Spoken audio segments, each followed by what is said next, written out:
Boa noite, meus irmãos. Eu gosto sempre de dizer da alegria que me invade quando eu posso abrir a palavra de Deus para compartilhar sobre ela aqui nessa casa do Senhor. Mas hoje eu quero fazer uma coisa um pouco diferente e queria que os irmãos me entendessem. Hoje, eu vou ler um sermão inteiro,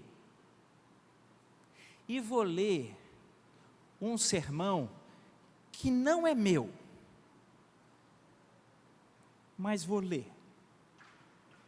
E antes de você, talvez já ficar aí meio ressabiado comigo, eu queria lhe encorajar a escutar, porque ele é um sermão muito bem estruturado.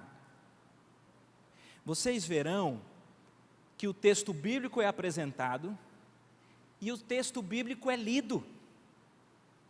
Depois ele é explicado e então outros textos bíblicos são igualmente citados e lidos. Depois é feito um resumo a respeito do ensino e termina com aplicações muito diretas e muito práticas para a vida de todos aqueles que estão ouvindo o sermão. Então, eu peço a paciência, a coragem e a atenção de todos. Para quem quiser acompanhar a leitura dessa pregação, ela está nas Escrituras, em Atos capítulo 2, a partir do versículo 14. É uma pregação.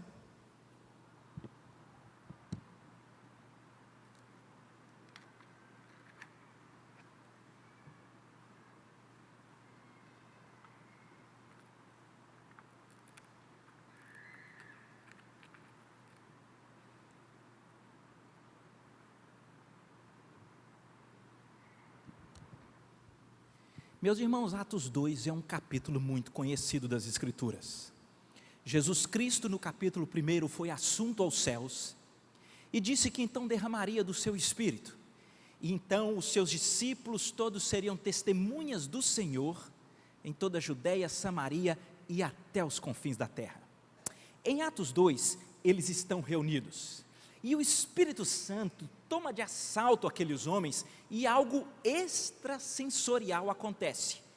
Eles falam no poder do Espírito e todos aqueles que tinham vindo para Jerusalém, advindos de várias regiões com línguas distintas, eles ouviam aqueles homens falarem como que na sua própria língua.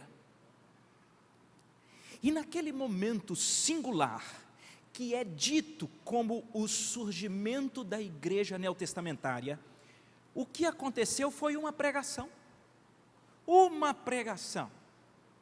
com uma estrutura muito bonita, e uma pregação que alcançou 3.000 pessoas, pelo que vale a pena nós lermos essa pregação. Versículo 14 começa assim: Então se levantou Pedro com os 11 e erguendo a voz, advertiu-os nestes termos: varões judeus e todos os habitantes de Jerusalém, tomai conhecimento disto e atentai nas minhas palavras. Estes homens não estão embriagados, como vindes pensando, sendo esta a 3ª hora do dia.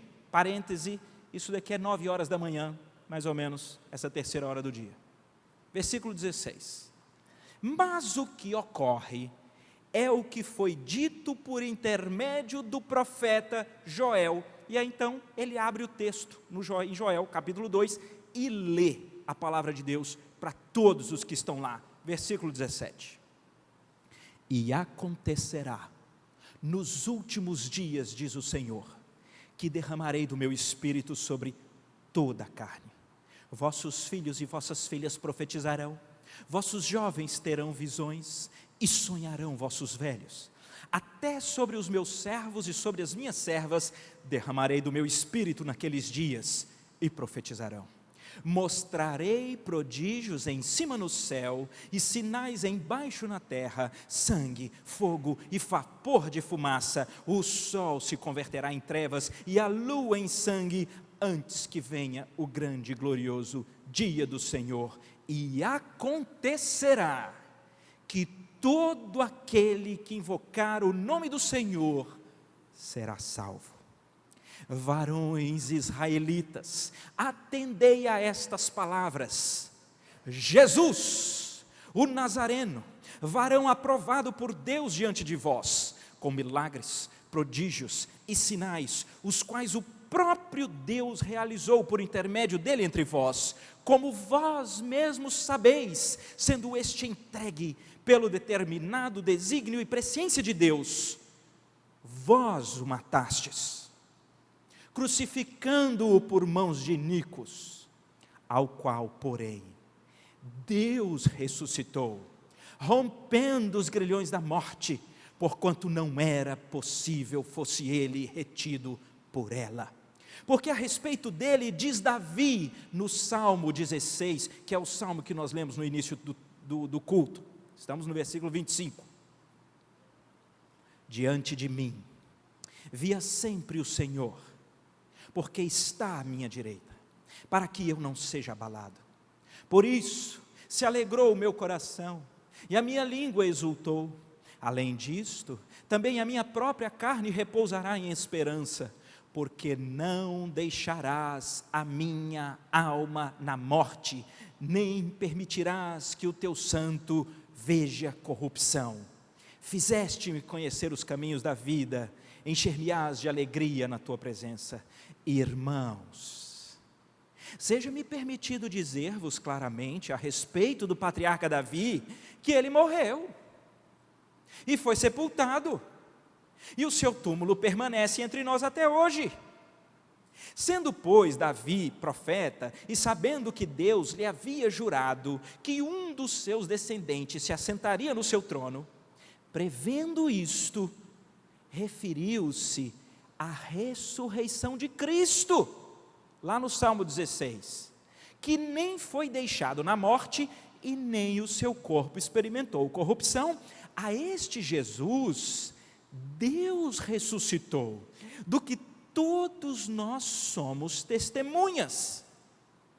Exaltado, pois, à destra de Deus, tendo recebido do Pai a promessa do Espírito Santo, derramou isto que vedes e ouvis, porque Davi não subiu aos céus, mas ele mesmo declara no Salmo 110, vejam lá, estou no versículo 34, disse o Senhor ao meu Senhor, assenta-te à minha direita, até que eu ponha os teus inimigos por estrado dos teus pés. Esteja absolutamente certa, pois, toda a casa de Israel, de que a este Jesus, a quem vós crucificastes, Deus o fez Senhor e Cristo.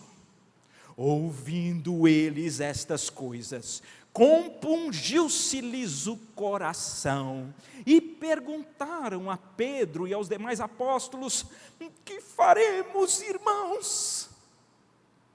Respondeu-lhe Pedro: arrependei-vos, e cada um de vós seja batizado em nome de Jesus Cristo, para a remissão dos vossos pecados, e recebereis o dom do Espírito Santo. Pois para vós outros é a promessa, para os vossos filhos e para todos os que ainda estão longe, isto é, para quantos o Senhor nosso Deus chamar. Com muitas outras palavras, deu testemunho e exortava-os, dizendo: salvai-vos dessa geração perversa. Então, os que aceitaram a palavra foram batizados, havendo um acréscimo naquele dia de quase 3.000 pessoas até aqui. Terminou a pregação. Amém. Deve ter gente aí que fica se perguntando, né? Fala assim: gente, deu 5 minutos, a pregação de Pedro, 3.000 pessoas alcançadas. Por que será que aqui nas Graças essa turma fala 1 hora, né? Não pode fazer essa pergunta. Não, eu não sei responder. Só digo a vocês que o texto deixa um gatilho aí, ó, com muitas outras palavras, não é verdade? Deu testemunho e exortava-os. Então aqui tem uma brechinha para nós, não é isso? Queridos, a pregação da palavra de Cristo é um negócio maravilhoso. Romanos capítulo 10 diz que a fé vem pela pregação, e a pregação da palavra de Cristo. E é por isso que eu quero dizer aos irmãos, que enquanto para alguns é esquisito, é absurdo, um ajuntamento no domingo, de noite, tanta gente, e fica tanto tempo ouvindo uma pregação, é loucura para os homens, mas a pregação da palavra de Cristo, no poder do Espírito, ela é impactante, ela é transformadora, queridos. Isso aqui é no meio do dia, 9 da manhã, no meio lá daquela região lá da Palestina, do Oriente Médio. E eu não sei se vocês perceberam, mas uma primeira coisa que me chama muita atenção na estrutura dessa pregação, sabe o que é? É que o pregador, o apóstolo Pedro, ele não tem dificuldade em abrir a palavra de Deus e ler o texto.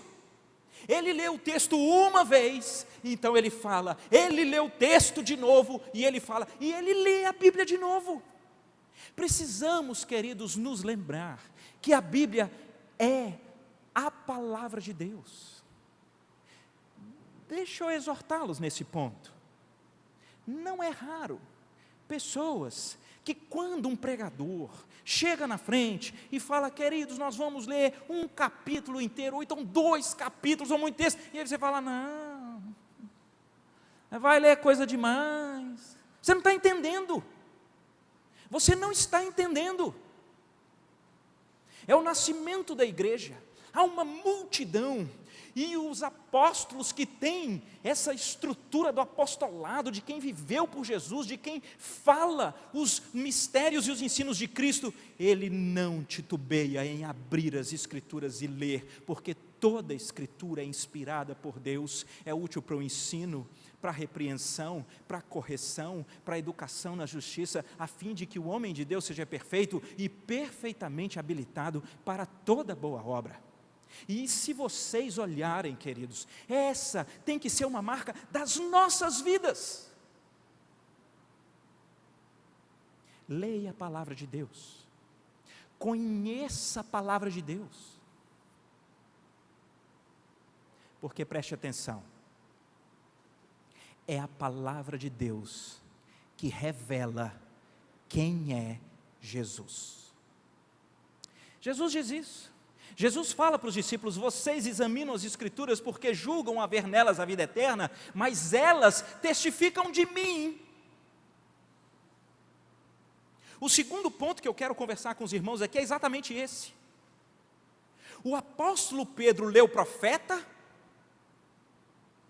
leu os patriarcas por Davi, Salmo 16, Salmo 110, mas eu não sei se vocês perceberam, ele lê as escrituras para revelar para os seus ouvintes que toda a palavra de Deus está falando de Jesus.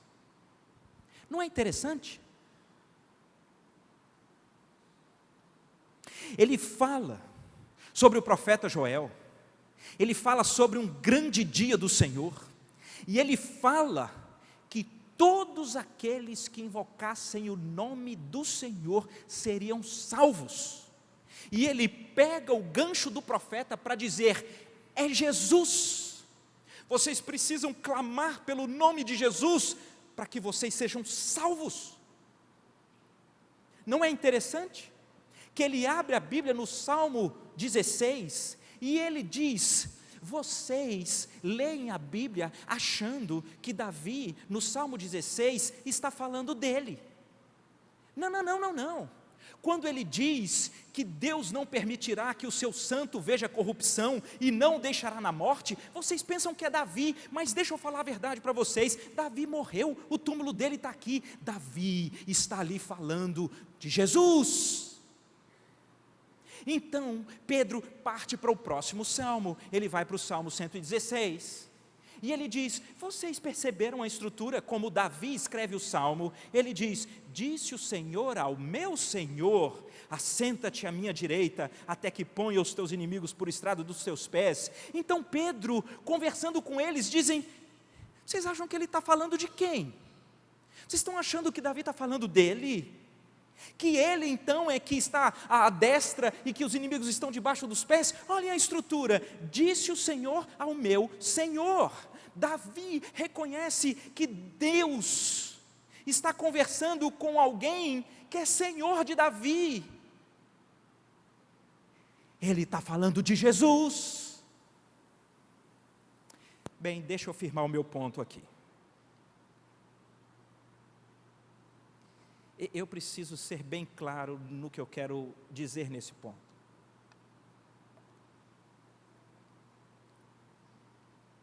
O maior amadurecimento espiritual que eu tenho experimentado nos últimos anos é exatamente esse de compreender que toda a palavra de Deus, ela é cristocêntrica. Toda a palavra de Deus, ela é envolvida com uma narrativa que revela para mim e para você a necessidade que nós temos de um Salvador, e toda ela aponta para Cristo. E isso, queridos, atenção para o que eu vou dizer, muda completamente a forma como nós lemos, estudamos e percebemos as Escrituras. Completamente, muda tudo. Aqui nós estamos com Pedro. Pedro está dizendo para as pessoas mais ou menos assim: vocês gostam de Davi, não gostam? Vocês gostam das histórias de Davi, não gostam dos feitos de Davi? Pois é, na verdade, Davi foi colocado como um arquétipo de algo muito maior. Arquétipo é aquele padrão, é aquele modelo que tenta de alguma forma revelar algo verdadeiro e maior. O melhor e verdadeiro Davi é Jesus. Então vem comigo aqui para a gente olhar como exemplo algumas possibilidades. Quantos aqui já ouviram uma famosa história de Davi e Golias? Fica sentado. Joia. Só tem um diácono lá que nunca ouviu, porque ele ficou de pé. Não precisa sentar não. Nós ouvimos. Como é que nós lemos? Então nós lemos de um jovenzinho que ele chega no campo de batalha e o exército está todo com medo, porque tem um gigantão que está afrontando todo o exército e todo mundo não tem coragem, e de repente o mirradinho, pequenininho, fala: eu vou. Então ele não tem capacidade nem de vestir uma armadura, mas ele vai. Então ele diz: eu vou em nome do Senhor dos Exércitos, e ele cata umas pedrinhas e ele gira, e pá, e ele mata o Golias e derruba, e ele vence. A história está lá, é muito legal, não é muito legal? E aí, então nós lemos e a gente fala assim: cara, eu vou ser Davi, eu vou sair nessa segunda-feira para enfrentar os meus gigantes, e eu vou... Essa leitura, ela é uma leitura das Escrituras, onde nós extraímos exemplos que nos esmagam, porque na segunda-feira à tarde, você já está com medo, você já está ansioso, você já não consegue lutar, você cai, e a sua mente ainda é assim: isso é coisa para Davi, não é para gente igual eu, e você está lendo de maneira errada as Escrituras, porque o texto é sobre um exército covarde, que não consegue mais lutar, que não tem estruturas e condições para vencer uma batalha que lhe está apresentada. É um exército que de repente é surpreendido por um representante, que ninguém dá nem muita bola para a sua imagem, mas esse representante luta a batalha que eles não conseguiram lutar, e ele vence a batalha que eles não conseguiram lutar, mas no momento que ele vence, aquela vitória foi imputada, foi atribuída a todo o exército de covardes, e esse arquétipo revela que eu e você não precisamos ser Davi, nós precisamos que se levante alguém, que nos substitua, que lute a luta que não conseguimos lutar, e que ao vencê-la, Ele atribua a vitória a nós, para que sejamos juntamente com Ele vitoriosos, ainda que não tenhamos nenhuma condição de lutar. Esse é o ensino. Nós lemos o livro de Esther, né? E aí você olha para aqueles romances, e tem um rei, e ele faz um concurso de Miss, e tem os olhos, os ungüentos, e Esther é muito bonita, então eles se casam, e tem todo um enredo, a menina órfã que está no palácio, e aquela coisa linda do enredo que nós gostamos de filme, sendo que a história de Esther é sobre um povo que por um decreto do rei vai ser dizimado, os judeus vão morrer. É um decreto assinado pela lei dos medos e dos persas, das quais não se pode revogar.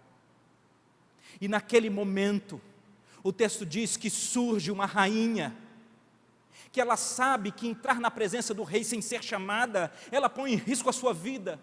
Mas ela manda dizer, façam jejum durante 3 dias, porque eu entrarei na presença do rei, e se eu perecer, pereci, mas eu irei buscar, representando o meu povo, uma libertação. E porque Esther põe em risco a sua vida, e ela intercede pelo povo, sai um novo decreto, e todo o povo é liberto, todo o povo é salvo, porque alguém intercedeu por eles, e na sua intercessão, pelo risco da sua vida, os libertou. O livro de Esther aponta para Jesus, a necessidade de quem interceda, a necessidade de quem não só pelo risco, mas entregando a própria vida, nos salve. Ou o livro de Ruth, quem é que não chora? Ruth vai com Orfa, elas se casam, morrem os maridos, aí agora tem a nora, a sogra, o que elas fazem? E Ruth fala, não, eu resgato, eu te sustento, e ela fica com aquela sogra, mesmo tendo morrido o seu marido, vão de volta para Israel, elas têm uma mão na frente e outra atrás, elas não são nada, elas não têm sustento, elas não têm prerrogativa, elas não têm credenciais, elas não têm o que fazer. De repente, surge um resgatador, mas nós vemos o enredo do romântico Boaz, que negócio especial, e aquilo é bonitinho, você assiste abraçadinho. O texto está dizendo que gente que não tem credencial, gente que não tem com que se sustentar, gente que não tem o que exigir, precisa que se levante um resgatador. Alguém que olhe para você e sem que você possa dar nada em troca, sem que você possa oferecer nada, ele diz, vem para a minha família, e você vai ser tratado como um da minha família, e você vai ser uma nova pessoa daqui por diante. O texto revela Cristo, e vez após vezes, lendo as Escrituras, nós precisamos ter esse amadurecimento, queridos. Não estou dizendo que é uma coisa simples, mas eu passei a ler e a ter essa estrutura de uma leitura cristocêntrica das Escrituras, e tem sido um bálsamo. O último exemplo, que eu acho que eu estou me empolgando demais, mas não tem problema, é o último culto, a gente pode ir no primeiro culto, é que não pode empolgar muito. Eu ouvia, há pouco tempo atrás, aquela história, o profeta Eliseu, tinha uma escola de discípulos, e estava pequena, e eles resolveram fazer uma escola maior, e aí então, um dos discípulos, seminarista, pobrinho, ele queria ajudar, o que ele fez? Ele pediu emprestado um machado, mas atenção, volta comigo, nós estamos aqui, 800 anos antes de Cristo, bem, não sou bom datador, séculos antes de Cristo, e o cara consegue o maior aparato tecnológico para construção. Um machado, ferro afiado. Sabe quem é que conseguia isso naquela época? Ninguém, queridos. Ele conseguiu emprestado. Aí tem uma narrativa bíblica que diz que o coitado do seminarista, ele está lá, perto do Jordão, tirando madeira para construir uma escola nova. Sabe o que acontece? Ele dá um golpe, talvez meio com vontade demais. A Bíblia diz que o machado escapa. Eu acho que escapa do cabo, ou vai com o cabo junto. Fato é que ele roda e cai no Rio Jordão. O machado. E aí é interessante porque ele clama, ele está mal, o rapazinho está mal, está desesperado. Ele diz, o machado era emprestado. Só que, na estrutura daquela época, quando você deve para alguém e não tem com que pagar, sabe o que acontece? Você se torna escravo. É no mesmo livro de Reis que diz nessa história, é que tem uma outra história de uma mulher pobrezinha que não tem como pagar a dívida e ela está dando os filhos como escravo. Porque era assim, ou você paga ou você se torna escravo. Então ele agora está diante de um problema seríssimo, ele vai se tornar escravo, porque ele não tem com que pagar a dívida do maior aparato tecnológico da época. E de repente então Eliseu vem, e de uma maneira que é uma maneira sobrenatural, ele vai à beira do Jordão, e o machado de ferro afiado flutua, e ele devolve o machado para o seminarista. E aí a gente lê histórias como essa e fica assim, cara, essa é a história de alguém desesperado, que reconhece que tem uma dívida que não pode pagar, e que ele vai se tornar escravo, de repente, sendo restaurado por alguém que de uma maneira milagrosa, lhe restaura aquilo que paga a sua dívida, e livra da escravidão. Sabe para quem isso aponta, queridos? Para Jesus. É outro contorno, é outra leitura. E o texto bíblico é assim, sabe por quê? Porque nós temos a tendência de estudar as Escrituras apenas naquele olhar daquilo que as Escrituras dizem que nós devemos fazer, como nós devemos nos comportar, e a Bíblia traz muita coisa muito boa a respeito de como viver. Mas ela traz exatamente para mostrar para mim e para você que nós não conseguimos.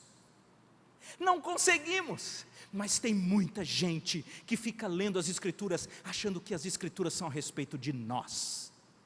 E fica lendo as Escrituras a respeito dos pesos que são colocados na canga, para que ele consiga levantar. Então ele lê as histórias como se fossem exemplos, mas eles nos quebram, porque não damos conta. E o discípulo Pedro está lendo as Escrituras, texto após texto, olhando para aqueles irmãos e dizendo, as Escrituras estão revelando Jesus, estão revelando a graça, elas estão revelando a necessidade, não de que a gente precisa de uma ajuda, nós precisamos ser salvos, nós precisamos ser salvos, é isso que a Bíblia revela. Eu não vou entrar aqui, mas a Bíblia revela Cristo no sentido do arquétipo, que é o exemplo que indica Cristo, mas na antinomia, no antônimo do arquétipo. Bem, eu vou falar. Eu me lembro do pastor Timothy Keller, dizendo de um certo desafio feito a ele, sobre essa questão de ler as Escrituras de modo cristocêntrico. E a história que lembraram a ele, para que a gente pudesse tentar achar Cristo na história, é uma história dessas que a gente tem vergonha de dizer na igreja. Feia demais, não devia nem dizer. Recurso agora é dizer. No final do livro de Juízes, eu não vou dizer o capítulo para ninguém abrir, que eu conheço vocês, o que eu digo que não é para ler, vocês leem. No final de Juízes tem uma história muito feia. Um levita, religiosão, ele se envolve com uma mulher. É interessante que a Bíblia diz que ela se torna concubina, ele nem casa com ela, mas ele a leva como mulher dele. E eles saem por um caminho, e eles vão embora, e lá pelas tantas fica de noite, e eles precisam ir repousar numa cidade. Mas era uma cidade, naquela época havia muitas batalhas e guerras e tudo mais. Fato é que quando eles chegam nessa cidade e eles vão para a casa de uma pessoa dessa cidade, gente má se levanta e vão lá para essa casa onde esse levita está e querem pegá-lo e abusar dele, e o negócio é feio. Aí sabe o que eles fazem? Ele dá a mulher dele.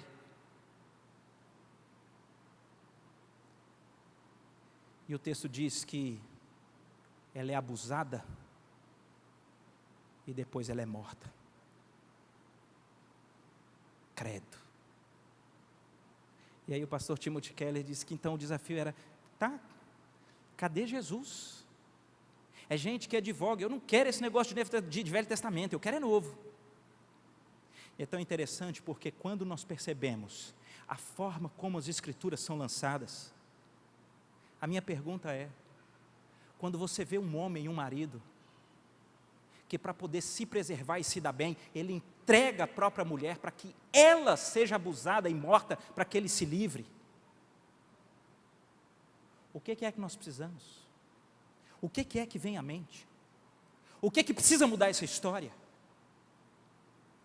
Precisa um noivo, que muito diferentemente do que entregar a sua noiva, para que ela fique a sua própria sorte, e ela então morra, para que ele fique bem, ele dá a própria vida, para preservá-la, para protegê-la, e para transformá-la, porque as Escrituras estão sempre, de maneira ou arquétipa ou antinômica, nos revelando a necessidade que nós temos de um Salvador.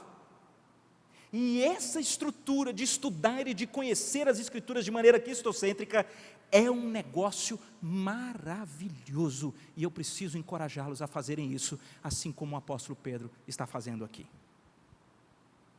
Mas de repente algo crucial no texto ocorre, e na minha opinião é onde essa pregação tem uma grande virada, uma virada que a faz diferente das pregações, dos estudos ou das lições que nós estamos acostumados. É no meio da pregação,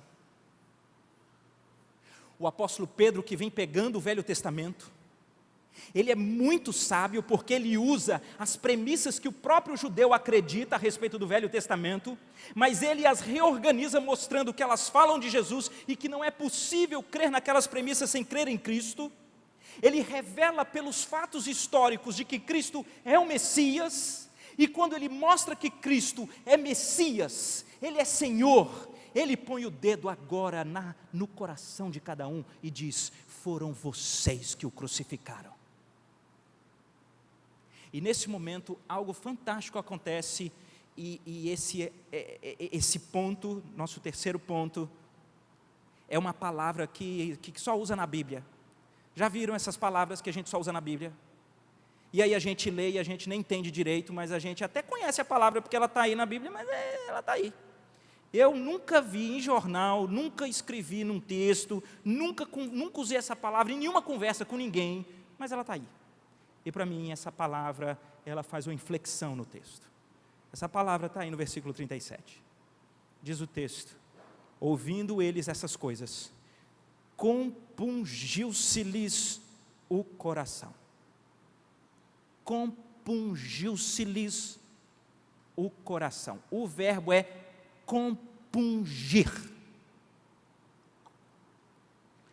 Como é que conjuga o verbo compungir? Está todo mundo na mente aí tentando, né? Eu não dei conta, não sei como é. Vamos parar, não é essa a minha intenção. Fato é que algo aconteceu, e compungiu-se-lhes o coração.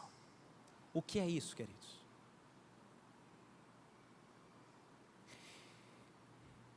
E eu já disse, né? Hoje a gente com esses aplicativos, a gente vai no original, a gente conhece, a gente, né, fala do grego, do hebraico, né? Eu tinha uma inveja de pregador que citava grego e hebraico, aí hoje eu já cito, né? Essa palavra quer dizer furar, atravessar, destroçar o coração. o coração deles foi atingido, foi traspassado, foi furado. Sabe o que é isso, queridos? É quando a pregação deixa de ser essa discussão retórica, bonita, de lições, de explicações, de concatenação, e passa a ser um torpedo atômico que invade o seu coração, e a pregação agora, ela é para você. É isso que é compungir o coração. É quando deixa de ser uma coisa que está se discutindo e falando sobre um texto, e você fala, legal, pode ser realmente, puxa que interessante, e de repente como uma bomba explode no seu coração, dizendo, é para você. E se você não entendeu o que eu estou querendo dizer aqui, o que Pedro faz, e que é o que acontece com esses homens, é que eles estão ouvindo sobre Jesus, eles estão ouvindo sobre pecado, eles estão ouvindo sobre o Messias, e de repente, o torpedo espiritual é lançado no coração, para dizer para eles, foi você que crucificou Jesus, é você o responsável pela morte de Cristo. Queridos, é nesse momento que algo acontece no nosso coração. É quando você está sentado num lugar como esse, e de alguma forma que é espiritual, isso é na voz passiva, não é você que procura o cristianismo, não é você que dá conta de fazer alguma coisa, eu acho bonito, não estou gostando, tem uma boa ética, não, eu acho que eu vou seguir. Não é, queridos, não é você que entra na igreja, é o cristianismo que entra em você, ele te atropela, ele compunge o seu coração, ele te esfrega, ele te fura, ele estralhaça o seu coração, até o momento em que você, completamente humilhado, precisa reconhecer, ainda que não houvesse ninguém em todo o universo, se fosse apenas eu e os meus pecados, teria sido necessário a vinda do Filho de Deus, para morrer na cruz, porque Ele foi morto pelas minhas iniquidades.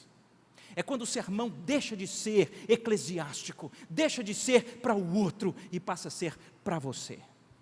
Esse é o momento onde a pregação muda, esse é o momento onde você cai, esse é o momento onde o Espírito conversa com você. E é tão forte que eles interrompem a pregação. Não sei se vocês perceberam, Pedro está pregando. Eles foram compungidos de tal forma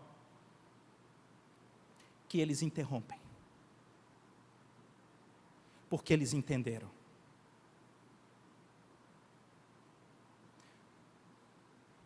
Eu sou responsável pela morte do Messias. Queridos, tem um exemplo nas Escrituras que eu gosto muito e eu acho que ele explica o que é o compungir do coração. A Bíblia diz que tem um homem, querem saber quem é? O nosso pregador, o Pedro. Não é o nosso pregador. O Pedro, ele era bom, mas ele era bom valendo. O Pedro, ele era tão bom, que na última ceia, Jesus reúne os discípulos e diz assim, ô turma, eu vou contar um negócio aqui para vocês, vocês vão se escandalizar e vocês vão me abandonar. Pedro levanta e diz, os outros eu até acho, mas eu jamais. É sério. Aí Jesus chama Pedro assim para o lado. Eu fico imaginando Jesus dizendo assim, ô Pedro, eu não costumo estar dizendo assim os detalhes do futuro, mas eu vou dizer, você não só vai me abandonar, como você vai me trair, e você vai me negar. Aí sabe o que Pedro diz? Ele censura Jesus, ele diz, jamais, eu jamais, eu estou pronto para morrer contigo. Sabe, esse tipo de altivez, esse tipo de prepotência, de arrogância, de orgulho, de vaidade, sabe? Pois é, queridos, na sequência, ocorre como Jesus falou. Vocês conhecem a história, uma cantada do galo atrás da outra, e Pedro mente, Pedro nega, e a Bíblia diz que inclusive ele desfere impropérios. Eu acredito que é palavrão mesmo. Palavrão. E eu fico pensando, aqui cá com os meus botões, que enquanto Pedro está ali mentindo, traindo, negando e chamando palavrão, ele está naquela estrutura de legitimação da mente, né? Não, isso daqui é para não me matarem também, não, mas eu sei que não é o mais certo, mas os fins justificam os meios. Sabe esse negócio que nós somos hábeis em fazer? Sabe? Pois é, era o que ele estava fazendo.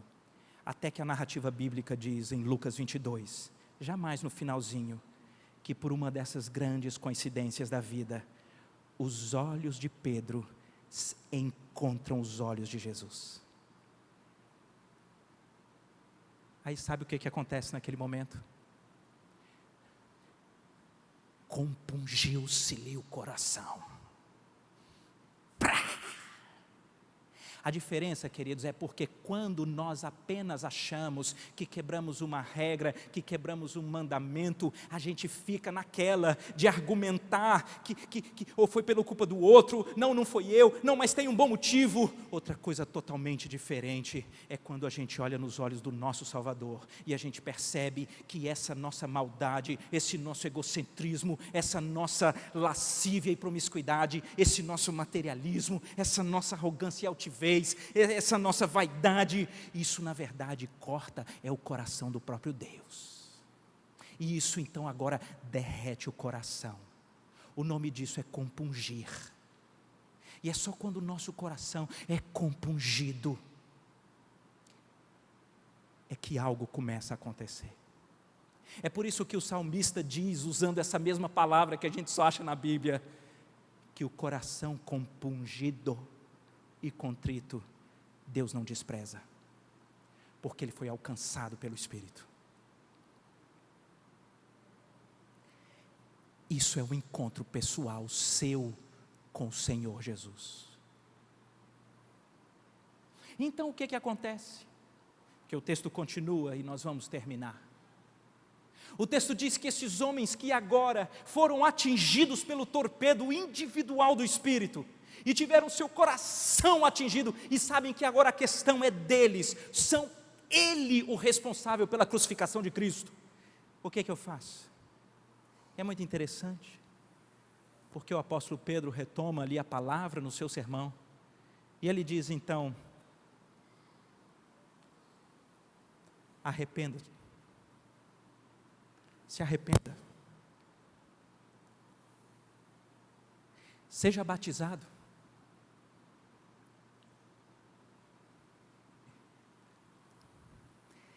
receba a remissão dos seus pecados, é o perdão, alguém pagou no seu lugar, receba o dom do Espírito, você verá que isso não depende da qualidade das pessoas, é para todos aqueles que Deus chamar, e agora então viva em novidade de vida.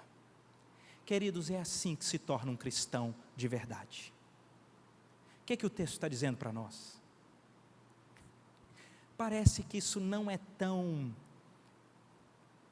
cativante, carismático, atualmente. Chamar a sua atenção para o fato de que a sua depravação é o seu pecado que crucificou a Cristo, e que você precisa se arrepender. Parece que não é. Eu conversava há pouco tempo atrás com Ronaldo Lidório, ele esteve aqui em dezembro, no final do ano, e então ele me contou uma dessas curiosidades, ele visita muitas igrejas em muitos rincões desse país e fora, e ele disse então que em um determinado lugar, antes de iniciar um culto, o pastor então o chama e diz, meu irmão vai pregar, veja, muita gente está passando tanta complicação, a crise e tanta dificuldade, né? Se o irmão pudesse pregar nesse sentido mais positivo, né? e não quanto ao pecado e quanto ao arrependimento, porque o pessoal está muito quebrado.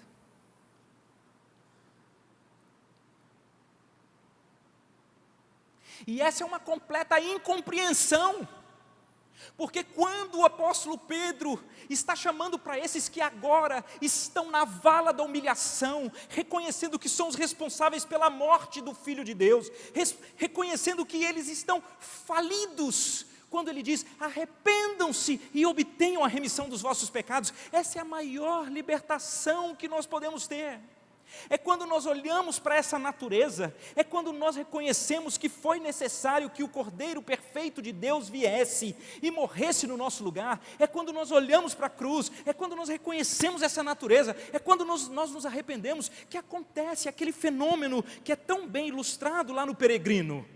Um homem que vem com seu fardo nas costas, 1 tonelada, e ele tem a tonelada da culpa, e ele tem a tonelada do esforço, e ele tem aquela tonelada até que ele chega aos pés da cruz, e de repente aqueles laços se soltam, e aquela tonelada cai. Porque a cruz significa que alguém, como a Bíblia inteira demonstra, alguém se interpôs entre nós e a dívida que nós tínhamos que não conseguíamos pagar. Alguém lutou a luta que nós não conseguíamos lutar, e alguém venceu, e alguém pagou, e alguém atribuiu essa vitória a nós. Portanto, nós não precisamos carregar mais os fardos, porque na cruz eles são perdoados. A Bíblia diz que o nosso escrito de dívida, que constava de ordenanças, que pesava sobre nós, foi encravado lá na cruz e foi rasgado quando Cristo pagou a nossa dívida. Queridos, arrependam-se do pecado.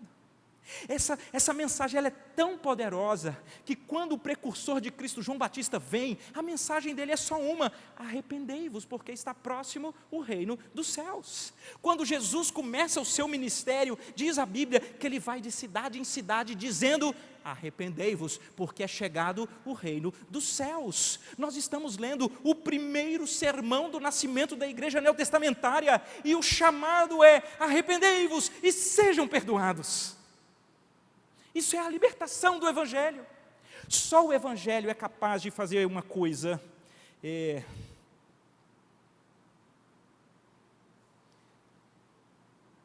De um lado, há uma humilhação tão profunda, você precisa ser levado a uma falência pessoal tão profunda, que o mundo se assusta, porque ele diz que isso vai matar a sua autoestima e você vai morrer. E de fato, se você vai à falência e você vai para ficar lá, você está perdido. Mas nós precisamos ir à falência para que a gente reconheça que precisa de um Salvador. E o Evangelho então faz uma coisa muito especial, porque o Evangelho não tem aquele roteiro esperado dos filmes, que é a pessoa que está muito ruim, não confia mais em nada, e de repente ela começa a ficar boa, e de repente ela vai ficando boa, e de repente agora ela vai conseguindo, e de repente no final ela tem aquela grande vitória, porque ela se superou. Não é esse enredo. O enredo é de quem está completamente falido, e de repente ele é encontrado por um amor maior que o universo, de alguém que diz: ei, você está falido com razão, mas eu te dou uma nova identidade, eu perdoo os seus pecados, eu te dou a minha justiça. Mas por que, se eu não mereço? Porque eu te amo, e todos aqueles que estão na minha mão, ninguém arrebata, nada separa você do amor que eu tenho por você. Por isso que o Evangelho é tão lindo, porque a nossa afirmação não diz respeito a competências nossas, que nós sabemos que hoje você acha que tem e amanhã não tem. A nossa afirmação diz respeito à nova identidade que nós temos em Cristo, porque Ele nos amou. Então você não tem condição de ter soberba, mas você não tem condição de ter essa depressão que não tem autoestima, porque você tem Deus estima, Ele te estima, e você agora é nova criatura nele. Esse é o Evangelho. Ele te muda, ele te transporta do reino das trevas para o reino do Filho do seu amor, de Cristo. Por isso, arrependei-vos e recebam essa nova identidade. Sejam batizados. E eu gosto disso daqui, eu não tenho tempo e nem é a minha intenção falar sobre o batismo como um símbolo, como um selo. É lindo, mas ele, como esse elemento externo, ele nos insere em uma nova família. Vê que coisa linda. Queridos, quem tem um encontro com Cristo, ele procura o batismo, ele se insere numa nova família, ele vive na mutualidade, ele exerce os seus dons para edificar o corpo de Cristo. Não tem lugar para o cavaleiro solitário, para o agente secreto, porque quem é encontrado por Cristo, que entendeu a sua falência, mas entende a sua nova identidade, ele é batizado porque ele ingressa numa nova família. E o texto diz que nós recebemos o dom do Espírito. O dom do Espírito faz com que cada um de nós seja chamado, sabe a quê, queridos? A servir. Porque nós não lemos, mas a continuação do texto diz que eles perseveravam na doutrina dos apóstolos, eles tinham comunhão uns com os outros, eles partiam o pão, eles perseveravam em comunhão na oração.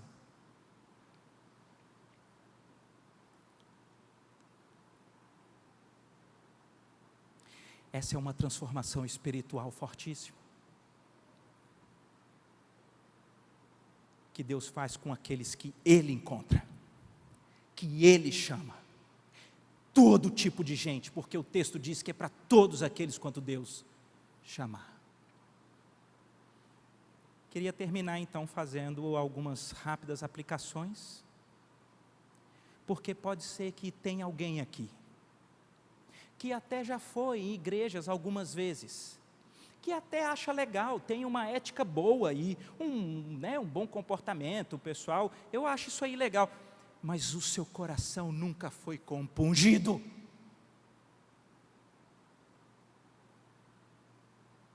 E pode ser que o Senhor, nessa dimensão do Espírito, tenha te trazido ao ouvir essa pregação de Pedro hoje, para que você entenda que é você que precisa de um Salvador, é você, querido, só você nesse universo teria sido suficiente e necessário para que Cristo viesse e morresse, para que tivesse esperança para você. É com você que o Espírito quer falar, porque pode ser que até hoje o seu coração nunca tenha sido efetivamente atravessado.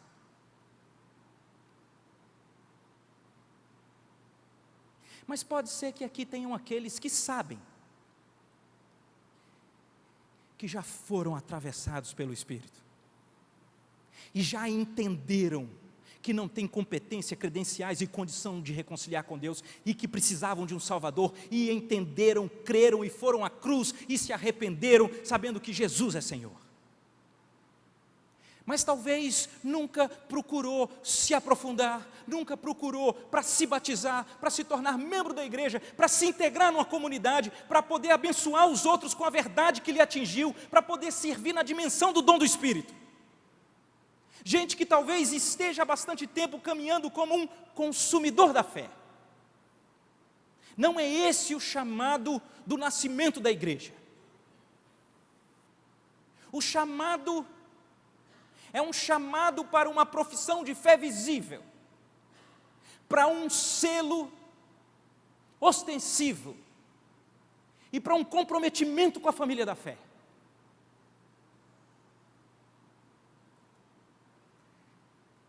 Para servir com tudo que você tem. E assim como um sermão deixa de ser apenas uma lição e passa a ser uma pregação, quando ele fala com o seu coração, a minha pergunta então é para você, para esses dois grupos. Você já teve esse encontro pessoal com Cristo? Os seus olhos já se encontraram com o de Cristo? O seu coração já foi derretido e você já entendeu que foi você o responsável pela crucificação de Cristo, mas que Ele o fez porque Ele te ama, para você ter uma nova identidade e um relacionamento próximo e íntimo com Ele por toda a eternidade? Já? Você.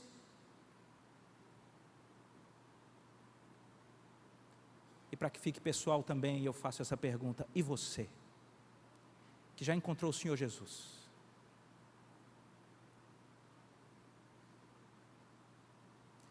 É como um cavaleiro solitário? É como um agente secreto que você vive?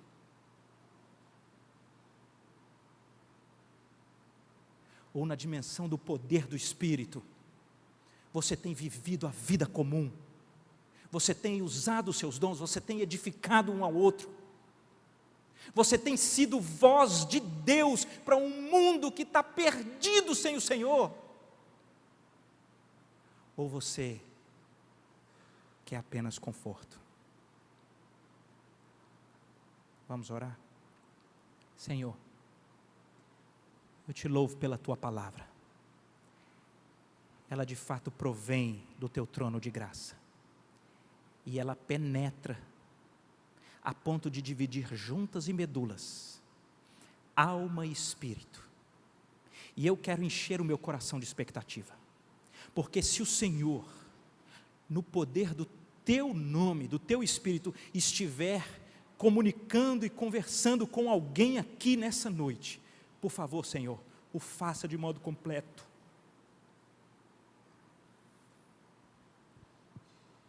Chame ao arrependimento, chame à novidade de vida, chame a uma leitura e uma compreensão das Escrituras, que sempre revelou que nós precisamos de um Salvador. Abra os olhos para o Senhor Jesus.